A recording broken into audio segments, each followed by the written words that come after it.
participated in human. My next guest was used also in worshiping the devil, participated in human sacrifice rituals and cannibalism. She says her family has been involved in rituals for generations. She is currently in extensive therapy, suffers from multiple personality disorder, meaning she's blocked out many of the terrifying and painful memories of her childhood. Meet Rachel, who is also in disguise to protect her identity.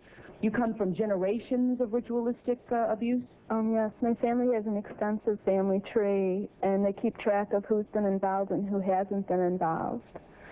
And it's gone back to, like, 1700.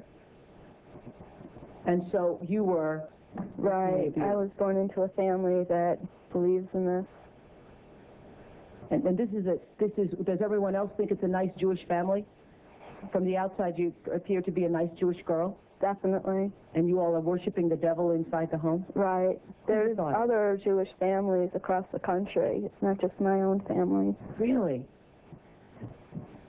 And so who knows about it? Lots of people now. I talked to a police detective in the Chicago area, and several of my friends know, and I've spoke publicly before. And so when you were brought up in this kind of evilness, did you just think it was normal? I've blocked out a lot of the memories I had because of my multiple personality disorder. But yes, I mean, it's like if you grow up with something, you think it's normal. Mm-hmm. I always thought So what kinds of things? You don't have to give us the gory details, but what kinds of things went on in the family? Well, there would be rituals in which babies would be sacrificed, and you would have to, you know... Whose babies? There were people who bred babies in our family. No one would know about it. A lot of people were overweight, so you couldn't tell if they were pregnant or not, or they would supposedly go away for a while and then come back. The other thing I want to point out, not all Jewish people sacrifice babies. I mean, no. That's not a very we kind of know thing. That. I just want to point that out. This is the first time I heard of any Jewish people sacrificing babies. But anyway, so you witnessed the sacrifice. Right. When I was very young, I was forced to participate in that, in which I had to sacrifice an infant. And the purpose of sacrifice is to what? Is to bring you what? What are you sacrificing for? For power.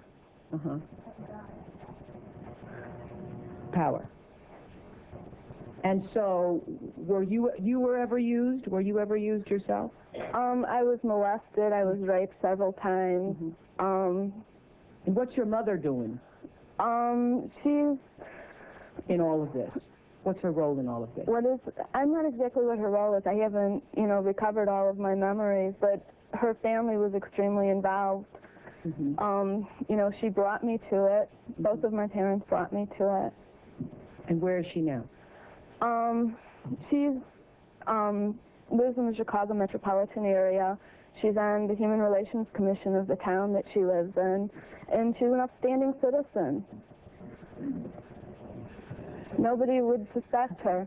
Were you raised with a sense of right and wrong, Rachel? Yeah. I mean, it's like I had both. I mean, to the outside world, everything we did was proper and right, and then there were the nights that things changed, that things just got turned around. What was wrong was right, and what was right was wrong. That's what helps to create somebody to develop MPD. Mm-hmm. Multiple personality. Right, right. Now, in your family, did you all call it worshiping the devil? No, I don't know. It was just evil, these things you did. Right. Well, I said it was evil, and they said it was good. There's a book that I had just come across called Lilith's Cave, which is a book of Jewish mysticism and supernatural, and there's a lot in that book that relates to what I, endured when I was a child.